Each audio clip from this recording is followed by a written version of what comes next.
자, 이렇게 좋은 무도 드실 때 주의하셔야 하는 분들이 있는데요. 바로 갑상선 질환이 있는 분들입니다. 왜냐하면 무에 들어있는 고이트로젠이라는 성분 때문이에요. 처음 들어보시는 분들이 많을 텐데요. 이 성분들은 요오드가 우리 몸 안으로 체내 흡수되는 것을 억제하고 갑상선 호르몬이 생성되는 것을 방해하기 때문이에요. 그래서 갑상선 기능 저하증이 있는 분들이 이 고이트로젠을 많이 드시게 되면 그 증상이 악화가 될 수 있습니다. 겨울 무를 드시면 도대체 어떤 효능이 있을까요? 겨울무는 조직 자체가 치밀하고 단맛도 좋으면서 약성 또한 강한 특징이 있는데요. 그렇다면 그 효과를 한번 알아보겠습니다.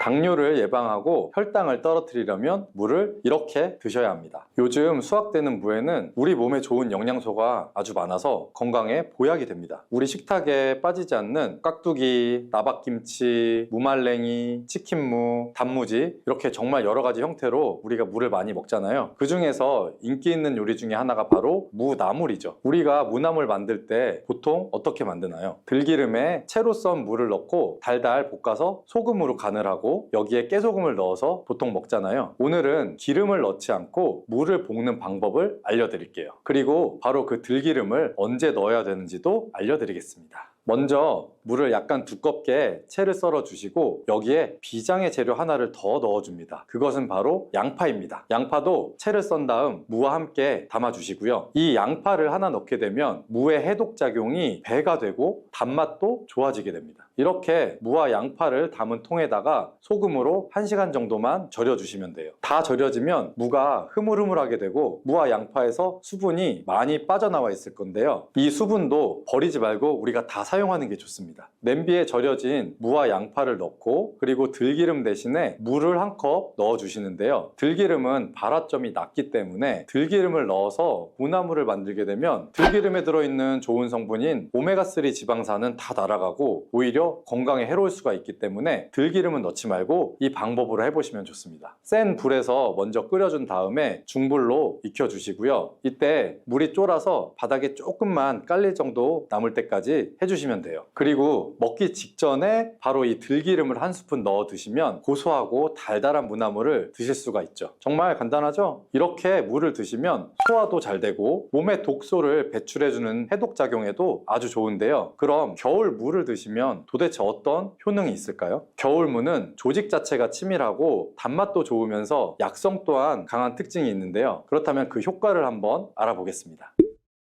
첫 번째는 기침을 멈추게 하고 가래를 묽게 해서 쉽게 배출되도록 도와주는 건데요. 우리가 무를 생으로 그냥 먹으면 알싸한 매운맛이 있죠. 이 바로 매운맛이 무에 들어있는 시니그린이라는 성분 때문인데요. 이 시니그린의 효능이 바로 호흡기의 점막을 자극해서 점액 분비를 촉진해 주는 겁니다. 이렇게 점액이 나와 호흡기에 붙어있는 가래를 묽게 만들어서 쉽게 배출되도록 도와주는 거고요. 이뿐 아니라 점막이 호흡기 외벽을 보호해서 각종 세균이나 감기 바이러스 등이 쉽게 우리 몸으로 침투하지 못하게끔 보호해주는 효과도 있습니다. 우리가 보통 병원에서 처방받아서 먹는 감기약과는 좀 다르게 무는 기관지가 본연의 역할을 잘 할 수 있도록 회복시키고 유지시켜준다는 좋은 점이 있는 겁니다. 이런 효능 때문에 가래나 기침 등의 이제 감기로부터 우리 몸을 보호하고 회복시킬 수가 있는 거고요. 그러면 특별히 이 기침, 가래 증상, 그리고 호흡기에 도움이 되도록 무를 먹는 방법을 한 가지 알려드릴게요. 그건 무를 바로 주스로 만들어서 마시면 되는데요. 이때 무와 배를 함께 사용하시면 됩니다. 겨울에 감기에 걸렸을 때 우리가 배숙을 만들어서 마시기도 하잖아요. 배 자체에도 염증을 가라앉혀주고 기침을 먹게 해주는 효능이 있기 때문인데요. 이런 배와 무를 함께 드시게 되면 겨울에 건조했던 기관지가 촉촉해져서 기침도 줄여주고 가래를 묽게 해서 몸 밖으로 배출하기가 쉬워지게 돼요. 또 무와 배는 열을 내려주는 효능이 있기 때문에 기관지염이나 편도선염, 후두염 이런 목에서 오는 열감을 완화시키는 데에도 도움을 줄 수가 있습니다. 이걸 만드는 방법은 무와 배를 약 1:1의 비율로 섞어서 믹서기에 넣고 갈아주시면 되는데 한 가지 주의할 점이 무에는 초록색 부분이 있고 흰색 부분이 있죠. 이 중에서 흰색 부분은 매운맛이 좀 더 강하고 초록색 부분은 단맛이 조금 더 좋습니다. 그래서 우리가 주스를 만들 때에는 초록색 부분을 사용하시는 것을 추천드립니다. 그리고 무와 배의 껍질도 꼭 함께 갈아주시면 좋은데요. 왜냐하면 속살보다 껍질에 더 많은 플라보노이드 성분이 함유되어 되어 있기 때문이에요. 배에 있는 씨만 제거하시고 믹서기에 넣고 갈아주신 다음 그대로 마시면 되는데요. 만약에 이게 너무 걸쭉해서 마시기가 힘들면 면포에 좀 걸러주신 다음에 드시면 마시기 좋습니다. 자, 두 번째 무의 효능은 바로 소화에 좋은 건데요. 우리가 천연 소화제라고 하면 떠오르는 것이 바로 이 무입니다. 왜냐하면 무 안에는 전분을 분해하는 아밀라제와 디아스타제가 풍부하고 단백질을 분해해주는 효소인 프로테아제도 많이 들어있어서 우리가 고기를 먹을 때도 이 무를 같이 먹으면 정말 좋은 음식이 되거든요. 김장을 하고 나서 돼지고기 삶은 다음에 우리가 수육 많이 하죠. 이때 이 김장김치 그리고 남은 무를 가지고 양념을 더해서 무김치를 만들어 수육과 함께 먹을 수 있죠. 이렇게 드시는 게 무의 단백질 소화 요소인 프로테아제 덕분에 정말 좋은 음식의 궁합을 만들게 되는 거예요. 또 무에는 탄수화물을 분해하는 디아스타제라는 효소가 아주 많이 들어있거든요. 우리나라의 주식이 뭐죠? 바로 쌀이죠. 우리가 쌀밥을 먹을 때 무로 만든 반찬을 드시는 게 그래서 좋은 방법이 될 수가 있는데요. 나이가 들면 보통 몸에서 나오는 소화 효소 자체가 좀 줄어들 수밖에 없어요. 그래서 나이가 들수록 무로 만든 반찬을 많이 드시는 게 도움이 됩니다. 근데 이 무에 함유된 이 효소들은 열에 좀 약하기 때문에 무의 소화 효소를 섭취하려면 사실 열을 가하지 않은 생으로 드시는 게 더 좋기는 해요. 동치미나 깍두기가 정말 안성맞춤이 되겠죠. 그리고 무에는 지방을 분해하는 효소인 에스터라제가 아주 풍부한데요. 우리가 집에서 흔히 많이 먹는 야식 중에 치킨이 있죠. 이 치킨 배달을 시키면 치킨무가 꼭 같이 오죠. 바로 지방이 많은 치킨을 먹을 때 무를 함께 드시면 입안도 아주 깔끔해지고 소화도 잘 되겠죠. 그리고 세 번째 무의 효능은 혈관 건강에 좋다는 건데요. 무에는 식이섬유가 풍부해서 장 건강에 도움을 줄 뿐 아니라 혈관 건강에도 도움을 주는데요. 바로 이 식이섬유가 체내의 콜레스테롤을 흡착시켜서 체외로 배출시켜 주므로 혈관 내 노폐물을 제거하고 혈액순환을 원활하게 도와주는 겁니다. 또 비타민C도 풍부하게 함유되어 있는데요. 이 무의 비타민C는 항산화 작용이 좋기 때문에 혈관 내에 활성산소를 제거해주고 혈관벽을 튼튼하게 해주는데도 도움을 줍니다. 그리고 무에는 칼륨이 함유되어 있는데 칼륨의 대표적인 효과가 바로 나트륨을 배출하는 겁니다. 혈관 내 나트륨은 우리 몸의 혈압 상승이랑 직접적으로 관련이 되는데 무를 꾸준히 섭취함으로써 혈관 내 나트륨을 몸 밖으로 배출시켜서 혈압을 낮추고 심혈관 질환을 예방하는 데에도 도움을 줍니다. 그리고 엽산 또한 무에 풍부하게 함유되어 있는데요. 이 엽산이 혈관에 염증을 억제해 줄 수 있고 혈전 생성을 막아주는 역할을 해줄 수가 있습니다. 이만하면 무가 혈관 건강에 정말 특효약이나 다름없죠. 그리고 네 번째 무의 효능은 바로 해독작용인데요. 무에는 베타인이라는 성분이 아주 풍부합니다. 들어보신 분도 있을 텐데 이 베타인은 간의 해독작용을 도와주고 소변으로 독성을 배출하게 해주는 기능이 있습니다. 그리고 무에는 식물성의 유황성분이 함유가 되어 있는데 이 식물성의 유황성분은 미세먼지로부터 오염된 중금속이 우리 몸에 들어올 때 여러 가지의 독성들을 해독해주는 효과가 있습니다. 또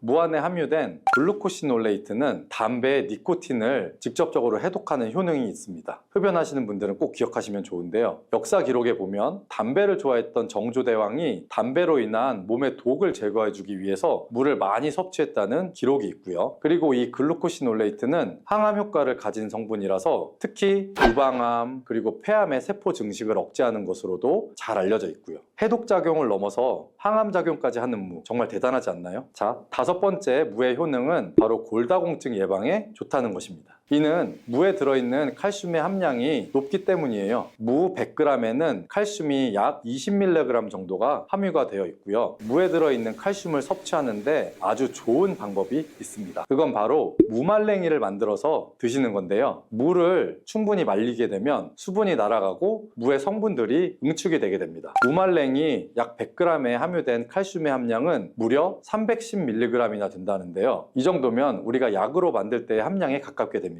나이가 들면서 뼈에서 칼슘이 빠져나가서 골밀도가 점점 낮아지고 골다공증이 발병을 하게 되죠. 이 골다공증은 나이 드신 분들에게 특히 위험한 병입니다. 왜냐하면 나이 드신 분들에게 만약에 골반에 골절이 생기게 되면 65세 이상은 약 30%가 1년 내에 사망할 수 있고 80세 이상은 약 50%가 2개월 내에 사망을 할 수가 있기 때문입니다. 그래서 중년 이후에 이 뼈에 대한 관리는 매우 중요합니다. 보통 하루 칼슘의 권장 섭취량은 약 1000mg 정도인데요. 무말랭이를 400g 정도 드시면 하루에 칼슘 섭취량을 충분히 섭취하게 될 수 있는 겁니다. 우리가 칼슘을 섭취할 때 중요한 요소 중에 하나는 바로 먹는 것뿐만 아니라 몸에 직접적으로 흡수가 되어야 한다는 건데요. 칼슘은 기본적으로 몸에 잘 흡수가 되지 않는 성분이라서 이 흡수를 위해 필요한 물질들이 있는데 그 중에 하나가 바로 비타민 D입니다. 요즘에 비타민 D를 따로 챙겨서 드시는 분들 정말 많은데요. 바로 이 무말랭이에 비타민 D가 아주 풍부하게 함유되어 있습니다. 그래서 무말랭이가 골다공증 예방에도 정말 좋은 이유가 되는 거죠. 이 무말랭이를 먹는 좋은 방법이 하나 있는데요. 바로 무말랭이 차로 만들어서 먹는 겁니다. 무말랭이를 기름을 두르지 않은 팬에 볶아주시면 갈색으로 변하게 되는데요. 이렇게 볶아진 무말랭이를 차로 잘 우린 다음에 마시면 되는 겁니다. 무말랭이에 열을 가해서 갈색으로 변할 때 더 많은 항산화 물질들이 생성이 되고요. 이렇게 생긴 항산화 물질들이 몸 안에 염증과 활성산소를 제거하여 주게 됩니다. 이 활성산소들은 우리 몸의 뼈와 관절에도 염증을 일으킬 수가 있기 때문에 뼈의 건강을 위해서도 이런 염증을 줄여주는 것이 아주 중요합니다.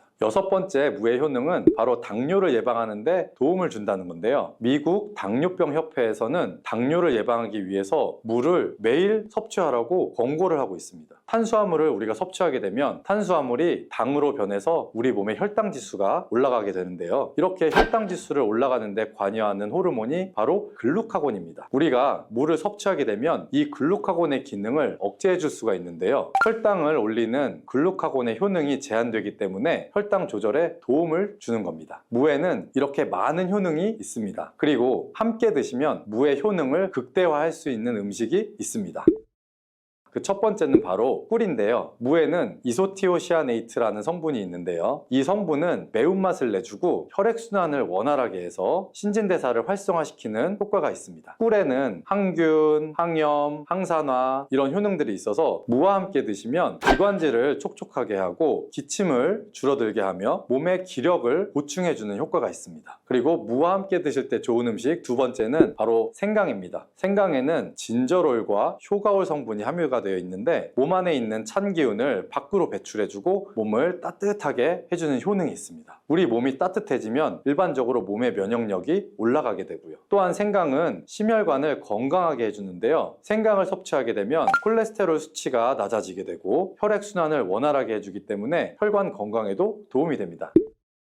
자, 이렇게 좋은 무도 드실 때 주의하셔야 하는 분들이 있는데요. 바로 갑상선 질환이 있는 분들입니다. 왜냐하면 무에 들어있는 고이트로젠이라는 성분 때문이에요. 처음 들어보시는 분들이 많을 텐데요. 이 성분들은 요오드가 우리 몸 안으로 체내 흡수되는 것을 억제하고 갑상선 호르몬이 생성되는 것을 방해하기 때문이에요. 그래서 갑상선 기능 저하증이 있는 분들이 이 고이트로젠을 많이 드시게 되면 그 증상이 악화가 될 수 있습니다. 다만 체내에 요오드가 풍부하게 있는 상태면 사실 이 효과는 미미하기 때문에 평소에 요오드가 풍부한 해조류를 많이 드시면 도움이 됩니다. 그리고 이 고이트로젠은 열을 가하게 되면 일반적으로 그 효과가 약해지게 되기 때문에 따라서 갑상선 기능 저하증이 있는 분들은 물을 드실 때 생으로 그냥 드시지 말고 열에 잘 익혀서 드시기를 추천합니다. 이런 고구마를 드시면 병든 혈관이 살아나고 암세포가 사라집니다. 고구마는 우리 몸에 좋은 성분이 많고 맛도 좋아 인기가 정말 많죠. 그렇지만 이렇게 몸에도 좋고 맛도 좋은 고구마도 잘못 알고 먹으면 우리 몸에 독이 될 수도 있어요. 몸에 좋은 고구마의 효능과 잘못 알고 먹어서 독이 될 수 있는 경우, 그리고 고구마와 함께 먹으면 좋은 음식, 반대로 함께 먹으면 안 좋은 음식도 알아보고, 추가로 우리가 많이 드시는 고구마의 종류 4가지, 그리고 겨울철 고구마 보관법까지, 고구마에 대한 모든 것을 한 번에 알아보는 시간을 가져보도록 하겠습니다. 자, 먼저 고구마의 효능 5가지를 알아볼 건데요. 고구마의 첫 번째 효능은 항암 효과입니다. 이 고구마의 베타카로틴은 활성산소로 변형된 세포에 작용해서 이 성장과 전이를 차단함으로써 암세포가 형성되는 것을 억제하는 효능도 있는데요. 이는 일본 연구팀에서 조사한 결과에 따르면 82가지 채소 중 고구마가 발암 억제율 1위에 올랐다고 해요. 특히 고구마 이 껍질에는 암 예방에 좋은 식이섬유와 항산화 성분이 풍부하다고 알려져 있는데, 그래서 껍질까지 섭취하는 것이 좋다고 알려져 있죠. 이 연구에 따르면 고구마 껍질의 발암 억제율은 최대 98.7%. 와, 이렇게까지 높은 것으로 밝혀져 있어서 하루 한 개의 고구마를 꼭 껍질째 먹으라고 추천을 합니다. 물론 깨끗하게 세척이 돼야겠죠. 또한 이 고구마에는 카로티노이드 종류인 베타카로틴이 다량 포함되어 있어서 폐암, 위암 등을 막아주고 이 고구마에 들어있는 식이섬유는 대장암 예방도 도울 수 있다고 해요. 고구마의 두 번째 효능은 면역력 강화입니다. 이 고구마에 있는 성분인 베타카로틴이라는 성분은 우리 몸속에서 비타민 A로 전환이 되는데 이 성분은 우리가 흔히 알고 있는 눈 건강에도 도움이 되고 외부에서 침입한 바이러스와 세균으로부터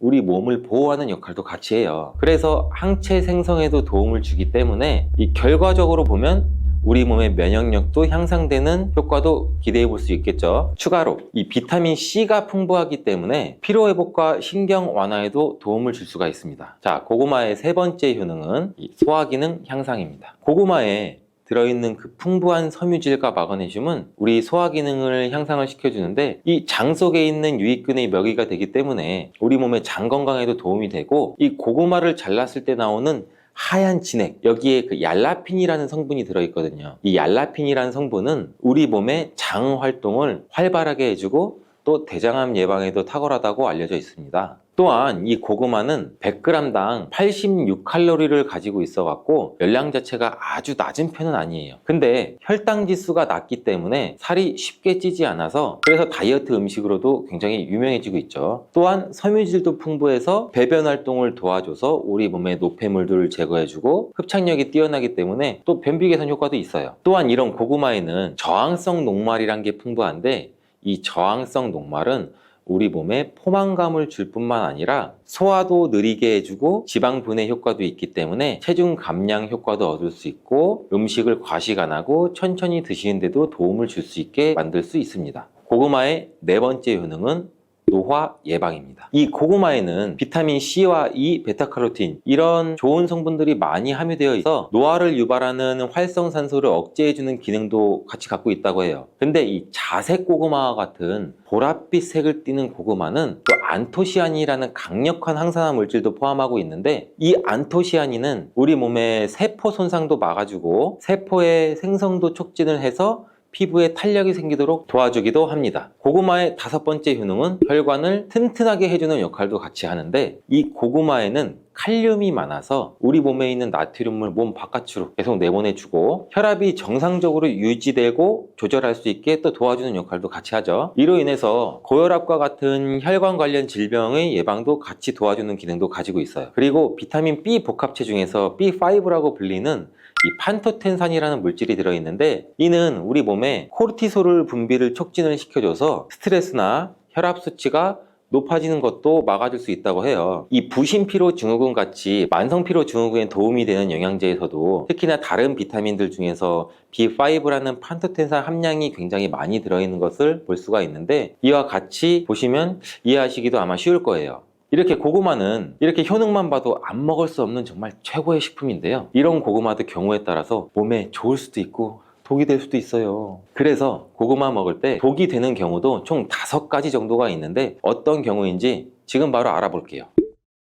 고구마가 독이 되는 경우, 첫 번째는 고구마에 검은 반점이 있는 고구마를 무심코 그냥 먹는 경우예요. 그냥 검은 반점이라고 해서 색깔이 그렇나 보다, 아니면 뭐 이렇게 옆에 눌렸나? 이렇게 생각하시는 분들도 많으실 거예요. 근데 고구마의 검은 반점은 대수롭지 않게 여기고 그냥 드시면 절대 안 돼요. 이 검은 반점은 고구마에 생긴 검은 무늬병이라는 건데, 고구마 검은 무늬병은 이 수확 과정에서 고구마가 상처가 생기잖아요. 이 상처가 생긴 곳에 균이 침입하게 돼서 생기는 병이에요. 수확 초기에는 잘 티가 나지 않아요. 근데 이 고구마를 저장하는 과정에서 이게 발병하게 되는데, 이 검은 반점들이 생기면서 그 반점들이 시간이 지날수록 전체적으로 퍼지게 돼요. 이 검은 반점에는 이포메아마론이라는 강력한 독소가 들어있어요. 이 독소가 생성이 되게 되고, 이 상체로 고구마를 그대로 섭취하게 되면 뭐 식욕 감퇴도 있을 수가 있고, 뭐 호흡 곤란, 설사 등 뭐 다양한 부작용이 발생을 할 수가 있는데, 이 부분을 많이 드시면 정말 심한 경우는 뭐 폐와 간까지 괴사시킬 수도 있기 때문에 폐와 간에 관련된 질환을 보유하고 있는 환자분 같은 경우나 노약자, 어린이라면 특히 고구마를 섭취할 때 이러한 병에 감염된 고구마가 아닌지 꼭 확인해 주시는 게 좋습니다. 여기서 간혹 그 검게 변한 부분만 한 칼로 살짝 도려내서 먹으면 되지 않나요? 이렇게 말씀 주시는 분들도 있는데, 이 검게 변한 부분이 있다면 이미 어느 정도 전체에 그 균이 퍼진 상태고 열을 가하거나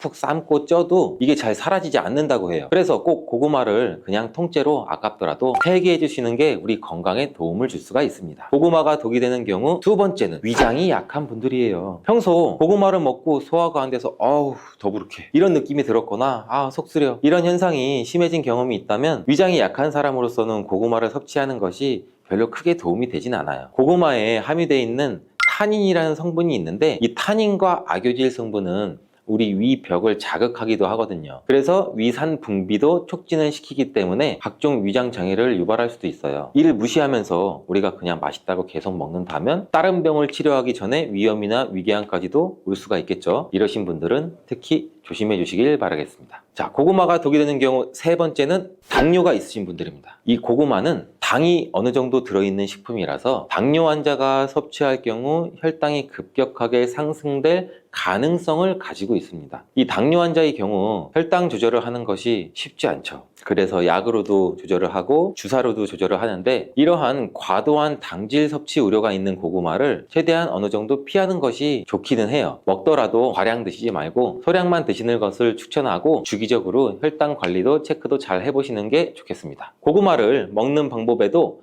당 성분의 차이가 많이 나는데, 많이 먹는 방법으로 고구마를 쪄서 먹는 방법이 있고, 구운 고구마로 먹는 방법, 그리고 생으로 먹는 방법이 있는데요. 특히 구운 고구마의 경우 만들 때 열을 서서히 높여서 오래 익히기 때문에 이 고구마에 들어있는 전분이 당으로 바뀌는 시간이 충분해서 생고구마나 찐 고구마보다도 이 구운 고구마가 훨씬 당이 더 높아지게 된다고 해요. 이 고구마의 혈당 지수는 생 고구마의 경우 예를 들면 55 정도 나오고, 찐 고구마가 한 70.8 정도? 근데 구운 고구마는 90.9입니다. 이렇게 고구마가 당뇨에 좋다고 하는 분들도 계시는데, 생고구마가 당뇨나 당이 높으신 분들에게 추천드리는 이유를 아시겠죠? 이 생고구마에는 식이섬유가 풍부해서 섭취하게 되면 다당류인 전분이 단당류로 천천히 전환되기 때문에 급격한 혈당 상승을 막아줘요. 밤고구마, 호박고구마, 요새는 꿀고구마까지 정말 많이 드시는데요. 이렇게 고구마는 당 지수가 높아서 혈당을 급격히 올리기 때문에 당이 높거나 당뇨가 있으신 분들은 피하시는 게 좋고, 드신다면 생고구마를 조금씩 드시는 것도 추천을 드릴게요. 그렇다고 몸에 좋은 성분들이 이렇게 많은 고구마를 이런 분들은 먹으면 안 될까요? 이런 분들에게 꼭 맞는 혈당 문제를 해결해주는 고구마가 있어요. 자, 이게 무엇이냐면 바로 자색 고구마예요. 아까도 간단히 말씀드렸지만 이 자색 고구마는 그 보랏빛을 띠는 안토시아닌이라는 성분이 굉장히 풍부해요. 이 안토시아닌 성분은 당뇨를 예방하는 식품으로도 굉장히 많이 알려져 있죠. 이 항산화 작용과 노화 방지 기능까지 가지고 있는 고구마인데, 이 자색 고구마는 일반 고구마에 비해서 3배 이상 많은 안토시아닌 함량을 가지고 있으니 꼭 드셔보시는 게 좋겠죠. 그리고 이러한 자색 고구마도 지금이 제철입니다. 이렇게 음식에 보랏빛을 띠게 만드는 성분이 이 안토시아닌인데, 이 안토시아닌은 흔히 우리가 굉장히 많이 알고 있는 베리류, 블루베리, 빌베리, 웰더베리 굉장히 많죠. 여기에도 굉장히 많이 함유되어 있고, 이런 베리류의 영양제 같은 건강기능식품 그 뒷면을 보시면은 총 안토시아닌 함량이라고 이렇게 기능성 성분 지표가 표시되어 있어요. 이 정도로 안토시아닌 자체가 굉장히 중요한 역할을 하는데, 이 안토시아닌이 함유된 영양제를 드실 때도 이 안토시아닌의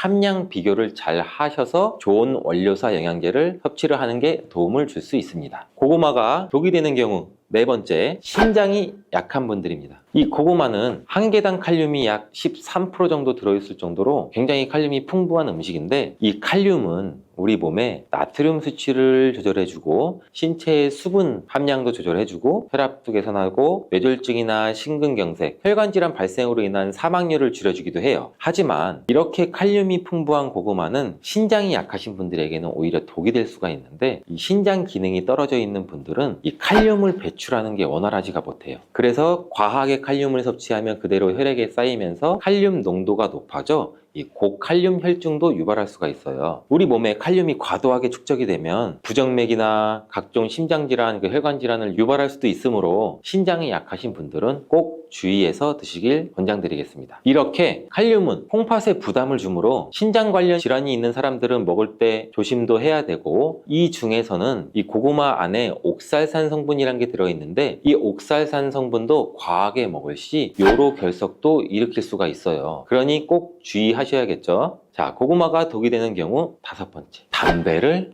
피우는 사람입니다.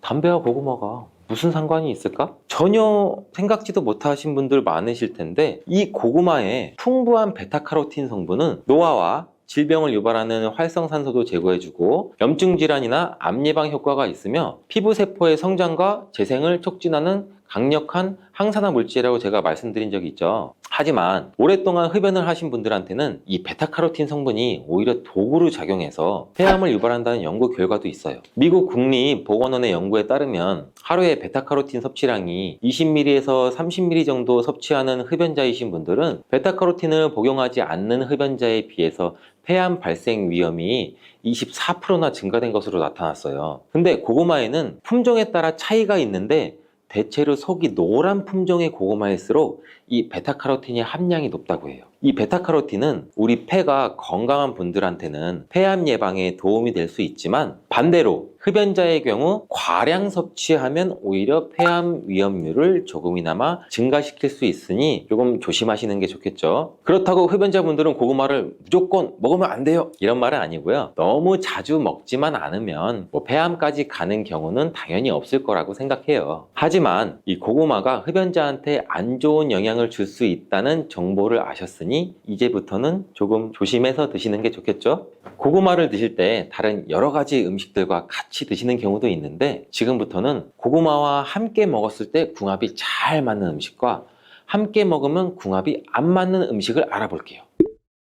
고구마와 함께 먹으면 좋은 음식 첫 번째는 동치미입니다. 고구마에 들어있는 전분이 감자나 옥수수에 들어있는 것보다 점도가 더 높다고 해요. 꼭꼭 씹어도 뭉치는 성질이 굉장히 강하다는 거죠. 따라서 몸 안에 들어가면 꽉 막히고 잘 안 내려가는 느낌을 받으시는 분들 굉장히 많을 거예요. 이런 고구마의 전분을 분산시키는 음식이 바로 동치미예요. 이 동치미 무 속에 들어있는 식이섬유가 고구마의 전분이 뭉치는 것을 막아주는 역할도 하는데, 특히 이 무에 있는 성분이 고구마가 장에서 발효되고 부패되는 것도 억제해주는 역할을 한다고 해요. 그러면 또 고구마와 함께 먹으면 좋은 음식 두 번째는 과연 뭘까요? 두 번째는 사과예요. 이 사과도 펩틴이라는 식이섬유가 들어있어서 고구마 전분이 소화되는 과정에서 뭉치는 것을 막아준다고 해요. 그러면 사과?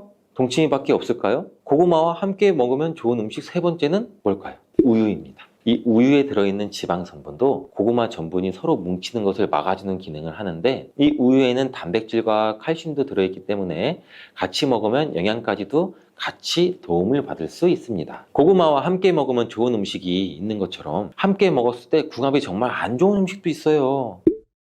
그 첫 번째, 소고기는 피해 주시는 게 좋아요. 한방에서는 고구마와 소고기를 상극인 식품으로 간주한다고 하는데, 왜 그럴까요? 영양분이 소화와 흡수되는 것을 서로 방해할 수 있기 때문이에요. 간혹 소고기를 고구마와 함께 굽거나 소갈비찜을 만들 때도 감자도 넣고 고구마도 넣잖아요. 근데 이 두 식품을 함께 먹으면 소화가 안 될 수 있으니 피하시는 게 좋습니다. 자, 고구마와 함께 먹으면 안 좋은 음식 두 번째는 땅콩입니다. 이 땅콩은 고지방과 고단백 식품 중 하나로 지방과 단백질이 굉장히 풍부한데, 여기에 고구마는 주로 탄수화물이 풍부한 거 아시죠? 이 두 음식을 함께 섭취하면 고단백과 고지방이 함께 소화돼서 소화가 잘 안 될 수가 있어요. 또한 이 두 음식을 함께 먹게 되면 과다한 칼로리를 섭취할 수가 있어서 체중 관리에 영향을 줄 수도 있죠. 그렇다면 요즘 자주 드시는 고구마는 어떤 종류가 있을까요?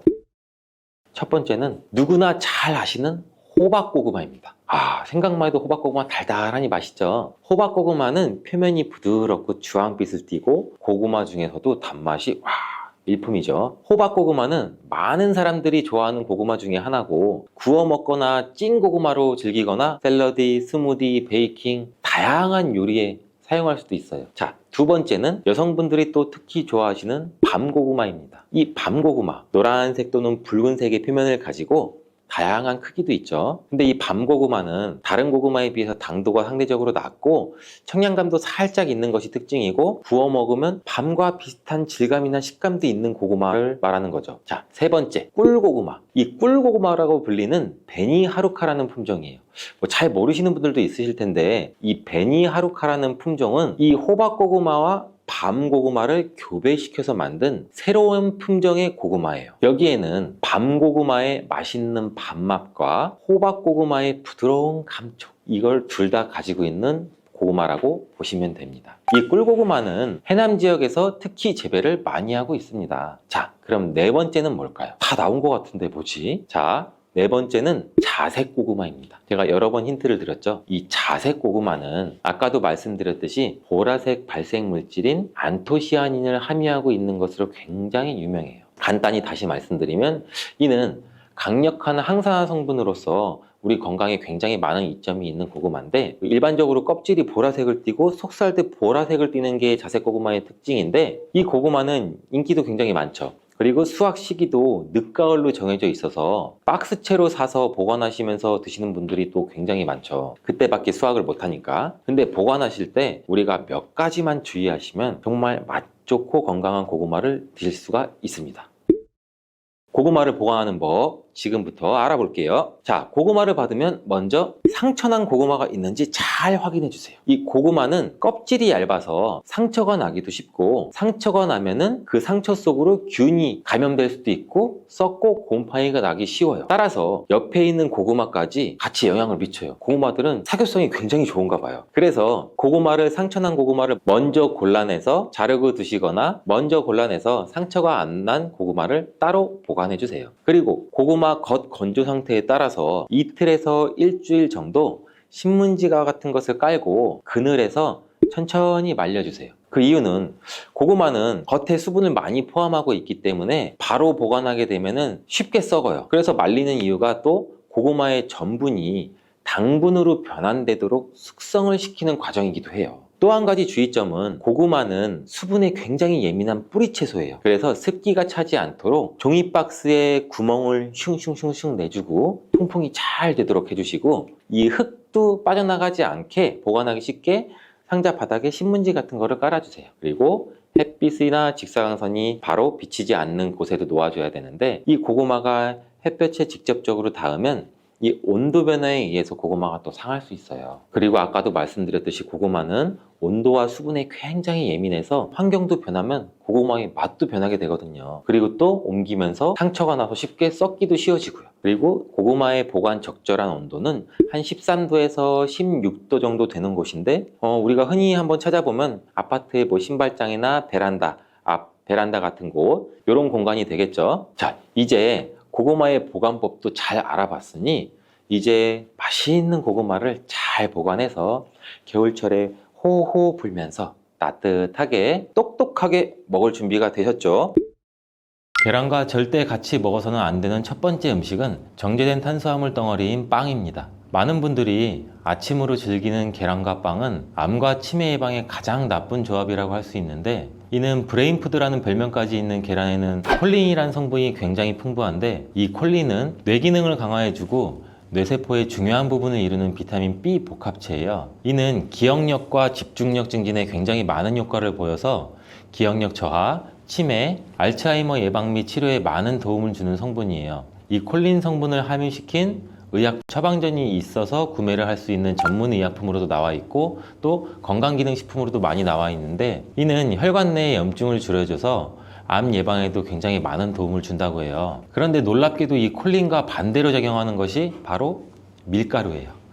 이 밀가루는 75% 이상이 탄수화물로 구성되어 있고 이런 저품질의 탄수화물이 많은 빵을 먹게 되면 혈당 수치가 올라가는 혈당 스파이크, 이 혈당 스파이크는 갑자기 혈당이 치솟는 경우거든요. 이게 발생하고 이로 인해서 혈관이랑 뇌세포에도 손상을 줘요. 계란과 빵을 같이 먹게 되면 우리 몸에서는 마치 전쟁이 일어나는 것처럼 그런 현상이 일어나게 되는데 어떤 현상이냐면 계란 속에 들어있는 콜린은 뇌세포를 보호하기 위해서 방어막을 형성하려 하는데 이때 빵에서 나온 탄수화물에 의해 생성된 독소가 이 방어막을 파괴하게 돼요. 계속 싸우고 전쟁을 일으키는 거죠. 특히 백미로 이루어진 쌀밥, 빵 같은 정제된 탄수화물로 된 음식을 자주 섭취해서 고혈당 상태에 놓인 경우에는 건강이 더 악화되기 쉬워요. 이러한 인슐린 저항성도 증가되고 만성적인 염증으로 인해서 콜린이 역할을 제대로 하지 못하게 돼요. 이러한 혈관 내의 싸움은 고혈압이나 동맥경화와 같은 심혈관 질환을 일으키고 인슐린 분비 이상으로 당뇨병까지 초래할 수 있고 만성염증은 암이나 치매의 뇌질환 같은 경우로 유발할 가능성도 있습니다. 그렇기 때문에 건강을 생각한다면 계란과 함께 정제된 밀가루를 사용하지 않은 통밀빵, 곡물빵 이런 다른 음식들을 선택하는 것이 좋은 선택이 될 수가 있습니다. 또한 레몬과 같은 강산성 과일도 계란과 함께 먹으면 안 됩니다. 왜냐하면 이 강산성 과일은 높은 산도가 있어서 계란의 단백질 구조에 영향을 미치는데 레몬이나 다른 강산성 과일에 포함된 산이 계란 속의 단백질과 반응하면 단백질이 응고가 돼요. 굳어요. 그래서 소화가 어려워질 수가 있고 이를 통해서 위나 소화기관 내에서 단백질 응고를 유발시켜서 소화 과정도 방해하고 우리가 더부룩해지고 소화로 인한 질병이 발생할 수 있는 거죠. 특히 단백질의 소화랑 흡수가 저해되면 속이 더부룩한 불편함으로 시작돼서 심한 경우에는 배가 아픈 복통 그리고 설사와 같은 증상이 나타날 수 있는데 계란을 섭취할 때는 레몬이나 다른 강산성 과일과 함께 드시는 것을 피하는 게 좋습니다. 두유와 콩국물과 계란을 함께 같이 먹는 것도 좋지 않습니다. 아침 식사로 두유와 계란을 드시거나 체중 관리와 다이어트를 위해 섭취하는 분들이 굉장히 많아지고 있는데 이 두유 속에 들어있는 트립신이라는 성분이 있는데 이는 계란에 들어있는 알부민과 같이 결합해서 영양소를 파괴하게 돼요. 이 계란은 노화로 인해서 근육 손실과 근육 감소증에 예방이 되는 우수한 단백질을 굉장히 많이 포함하고 있는데 계란 자체에는 비타민도 풍부하고 미네랄도 풍부해요. 근데 이 두유랑 함께 섭취할 경우는 이 영양 성분들의 이점을 충분히 얻지 못하게 되는 결과를 초래하는데 혹시 계란과 녹차나 홍차 같은 경우도 함께 드신 적이 있어요? 이러한 차들도 피해야 돼요. 그 이유는 찻잎 속에 있는 탄닌이라는 성분이 계란의 단백질과 결합을 해서 탄닌 단백질을 형성하게 돼요. 이는 우리 위랑 장에 문제를 일으킬 수 있고 이 탄닌 단백질은 우리 몸의 장의 연동운동 올라가고 내려가고 장이 주물떡거리고 우리가 변을 잘 보아야 되는데 이런 장의 연동운동까지도 늦추게 되고 또 장내 환경도 악화시켜서 변비를 유발할 수도 있고 아니면 발암물질의 체내 흡수 가능성을 높일 수가 있어요. 이렇게 탄닌과 계란의 조합이 건강에 악영향을 주기 때문에 계란과 감을 함께 드시는 것도 안 좋습니다. 계란을 먹은 뒤에 감을 드시면 가벼운 두통과 설사 그리고 구토 증상까지 나타날 수 있으며 심각한 경우에는 급성 위장병이 나타날 수 있고 또 폐결석도 나타날 수 있어요. 이런 이유도 감에 들어있는 탄닌 성분이 단백질 소화 기능을 방해하기 때문인데요. 이러한 탄닌은 위와 소화기관 안에서 단백질과 결합해서 덩어리를 형성하고 단백질의 분해 요소일 작용을 방해하기 때문입니다. 계란과 함께 섭취할 때는 탄닌이 들어있는 음식은 위험할 수 있습니다. 또 하나 계란과 절대 함께 먹으면 안 되는 음식 중으로는 햄과 같은 가공육이 있습니다. 계란과 가공육의 조합은 정말 최악인데요. 계란은 고단백질인 필수 아미노산 비타민 B군을 풍부하게 함유하고 있지만 가공육과 같은 햄은 나트륨과 포화지방이 높은 경향이 많아요. 이런 가공육은 과도한 나트륨의 섭취랑 포화지방의 증가로 이어질 수 있으며 이를 계속 섭취하게 되면 혈관에 나쁜 콜레스테롤이 축적돼서 동맥경화와 같은 심장병, 뇌졸중 이런 심혈관 질환 위험도 증가시킬 수가 있습니다. 또한 가공육에 포함된 첨가물과 방부제는 소화를 방해하고 장내 환경에 안 좋은 영향도 미칠 수가 있고 계란을 드시는 것을 꺼려 하시는 분들은 계란이 콜레스테롤 수치를 올려서 우리 몸의 건강에 해롭다고 생각하시는 분들도 굉장히 많은데 이 생각이 틀렸다는 것을 제가 알려드릴게요. 유독 계란이 콜레스테롤을 높여서 성인병을 유발하는 주범인 듯한 이야기는 왜 생길 걸까요 도대체? 콜레스테롤이 함유된 식품은 계란 말고도 정말 많은데 그 이유는 계란 한 알에 들어있는 콜레스테롤 양이 사람이 하루 섭취해야 할 콜레스테롤 양의 65%나 되기 때문입니다. 콜레스테롤 양만 따지면 계란 하나를 먹었다면 콜레스테롤이 든 다른 음식은 무조건 피하셔야 돼요. 근데 놀랍게도 계란은 이렇게 많은 콜레스테롤을 가지고 있는 동시에 콜린이라는 영양소까지 다량 함유하고 있어요. 이 콜린은 나쁜 콜레스테롤을 간으로 옮겨서 제거하는 기능도 갖고 있는데 좋은 콜레스테롤인 HDL 수치도 같이 높여주는 거예요. 따라서 계란의 콜레스테롤은 콜린에 의해서 자연스럽게 좋은 콜레스테롤로 전환이 된다는 거죠. 그래서 계란을 한두 개 더 먹어도 전혀 문제가 되지 않아요. 만약 중증 심혈관 질환에 걸린 경우가 아니라면 일반적으로 하루 두세 개 정도의 계란 섭취는 건강을 지키는데 큰 도움이 될 수 있습니다. 이제 콜레스테롤 걱정 없이 우리 모두 계란을 먹어도 되겠죠? 당뇨가 있으신 분들도 마찬가지예요. 50대 이후가 되면 당뇨 환자가 급격히 많아지게 되는데 당뇨는 정말 무서운 병이에요. 당뇨는 당뇨 한 가지만으로도 위험하지만 당뇨로 인한 고혈압, 심근경색, 뇌졸중, 치매, 다른 질병을 유발시키기 때문에 그런데 당뇨의 원인 중 하나는 비만이 있는데 이 비만 관리가 바로 당뇨 관리로 직결된다고 해도 과언이 아니죠. 근데 비만을 일으키는 원인 중 하나가 아침을 먹지 않는 것이라는 사실 여러분들 알고 계신가요? 이 경희대학교 연구팀이 발표한 논문에 따르면 아침 식사를 먹지 않는 사람은 그렇지 않은 사람보다 이 비만 위험이 1.5배나 높았고 당뇨병 위험은 무려 2.1배나 높았습니다. 이렇듯 아침 식사를 거르면 우리 몸의 대사가 천천히 느려지면서 혈당 조절에도 좋지 않은 영향을 미치게 되는데 이런 위험은 젊었을 때 발생하지 않아요. 차곡차곡 쌓여서 특히 중년 이후에 더 크게 나타나는데 나이가 들면서 기초 대사량이 줄어들고 활동량도 감소하고 근육량도 감소하기 때문입니다. 따라서 나이가 들어갈수록 우리는 아침 식사뿐만이 아니라 규칙적인 식사를 하는 습관이 매우 중요한데요. 아침 식사에 가장 좋은 음식이 바로 계란입니다. 계란에는 우리 몸에 꼭 필요한 다양한 영양소가 풍부하게 들어있기 때문인데 특히 당뇨 때문에 고생하시는 분들 굉장히 많으시죠. 이 당뇨 때문에 고생하시는 분들에게는 최고의 식품이라고 할 수가 있어요. 우선 계란에는 고품질의 단백질이 굉장히 많이 들어있는데 계란 한 개에 약 6g 정도가 들어있고 이 단백질이 포만감도 오래 유지시켜줘서 과식도 예방하는 데 굉장히 많은 도움이 되고 또 이 단백질은 혈당을 조절하는 호르몬인 인크레틴이라는 호르몬 분비를 촉진시켜서 식후 혈당이 급격히 상승하는 혈당 스파이크도 억제하고 안정적으로 유지하는 데 굉장히 효과가 좋습니다. 이뿐 아니라 계란 노른자에 있는 비타민 D, 비타민 B, 콜린 등 중요한 영양소들이 풍부하게 들어있어 비타민 D는 인슐린 분비와 감수성을 높이고 면역력도 길러주고 콜린은 간 건강에 도움을 줘서 지방간을 예방하는 데 굉장히 효과적인 성분입니다. 이 지방간은 비만과 당뇨의 위험 요인 중 하나인데 이렇게 좋은 계란도 함께 먹으면 우리 몸에 보약이 되는 굉장히 좋은 음식들이 있는데 더욱 풍부한 영양을 섭취할 수 있고 당뇨와 비만 관리에도 도움이 되는 음식들이 있어요. 계란과 토마토는 빼놓을 수 없는 최고의 음식 궁합입니다. 계란과 토마토.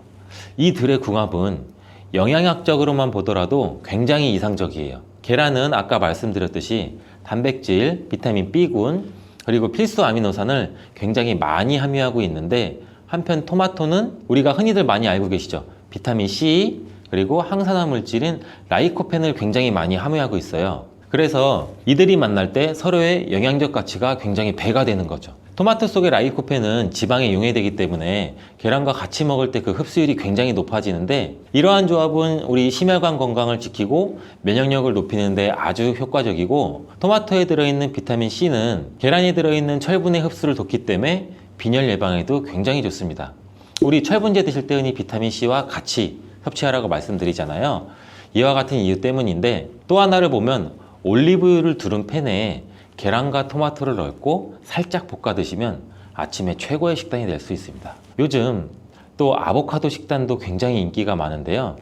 흔히 지중해 식단 뭐 이렇게 말씀을 많이들 하고 계시죠. 계란과 아보카도도 굉장히 좋은 궁합인데 계란에는 매번 말씀드리지만 굉장히 많은 영양소가 있는데 아보카도에 함유된 건강에 좋은 지방산, 특히 오메가3 지방산과 비타민 E를 많이 갖고 있어 이 두 가지 재료가 만나면 서로가 영양적 시너지가 굉장히 폭발합니다. 이 아보카도 속의 건강한 지방은 계란이 단백질 흡수를 더욱 좋게 하고 흡수율을 더욱 높입니다. 또 계란 속에 있는 비타민과 무기질은 아보카도의 지방산을 흡수하는 데 도움을 주고 이러한 조합은 심혈관 질환 그리고 뇌 건강에 굉장히 긍정적인 효과도 주고 전반적으로 건강을 굉장히 많이 향상시키는 효과도 같이 갖고 있는데, 이 아보카도와 계란을 함께 먹음으로써 식이섬유와 건강한 지방의 결합이 우리 몸의 포만감도 높이고 장내 환경을 굉장히 많이 개선을 시킬 수가 있습니다. 간단하게 아보카도와 계란 샐러드를 아침에 만들어 드시면 어떨까요? 계란을 또한 채소와 함께 드시면 비타민의 흡수율도 증가시킬 수가 있어요. 특히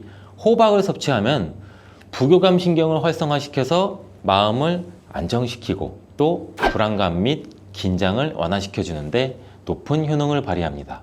스트레스는 만병의 근원이라고 하는데, 이 계란과 호박을 함께 드시면 스트레스는 물론 몸의 피로도 같이 줄여주기 때문에 비타민 A와 베타카로틴이 많은 호박을 섭취하면 또 눈 건강에도 굉장히 유익하다고 합니다. 계란에 함유된 루테인과 지아자틴과 같은 카로티노이드 성분과 함께 작용하여 강력한 항산화 효과를 발휘하고 망막을 보호하고 황반색소 밀도도 유지시키고 녹내장 또 퇴행성 안구 질환의 발병률도 낮춰줄 수 있습니다. 우리 흔히 많이 드시는 눈 영양제 조합을 보면은 루테인, 지아잔틴, 항산화 물질인 아스타잔틴, 또 베타카로틴과 이렇게 다 같이 구성이 되어 있는 걸 보셨을 거예요. 그 이유가 바로 여기에 있습니다. 최근에 시야가 뿌옇게 느껴지는 분들이 계란과 호박을 곁들인 식사를 하시면 더욱 좋답니다. 계란과 완벽하게 어울리는 다른 식재료 중 하나는 치즈가 있습니다. 치즈는 그 맛이 좋을 뿐만 아니라 영양학적으로도 계란과 아주 좋은데, 계란이 완전 식품으로 여겨질 정도로 여러 영양소를 가지고 있음에도 불구하고 상대적으로 칼슘 함량은 굉장히 낮아요. 근데 유제품인 치즈는 칼슘을 풍부하게 함유하고 있어서 이를 보완해 줄 수가 있죠. 특히 유제품 중에서는 치즈는 계란과 굉장히 잘 어울리는데, 치즈는 발효된 우유에서 만들어지면서 그 발효 과정에서 유산균이 작용해 단백질 함량이 감소해서 과다한 단백질의 섭취를 피하면서도 서로 영양적 혜택을 굉장히 많이 보완할 수가 있어요. 이 사과도 계란과 정말 잘 어울리는 식품인데, 다양한 영양소가 계란에 굉장히 균형 있게 포함되어 있는데, 이 비타민 C와 식이섬유가 상대적으로 적은 편이라는 점에서 사과가 이를 완벽하게 보완해 줄 수가 있어요. 사과는 비타민과 식이섬유가 많아서 장 기능을 활성화하고 배변을 원활하게 하는 데 기여할 뿐만 아니라 혈관에 누적된 해로운 콜레스테롤도 없애 동맥경화, 심장질환, 뇌졸중 등 심혈관 질환을 예방하는 데 도움을 많이 줘요. 특히 단백질 소화에 매우 이롭다는 점에서 계란 섭취 후 소화가 약간 더부룩하게 느껴지시는 분들이라면 이때 사과를 드신다면 소화액 분비를 촉진시켜서 소화를 도움을 줄 수 있습니다. 오늘도 똑똑하고 건강한 식습관을 위해 노력해보면 어떠신가요? 건강한 습관이 나를 만든다. 잊지 않기를 바라겠습니다.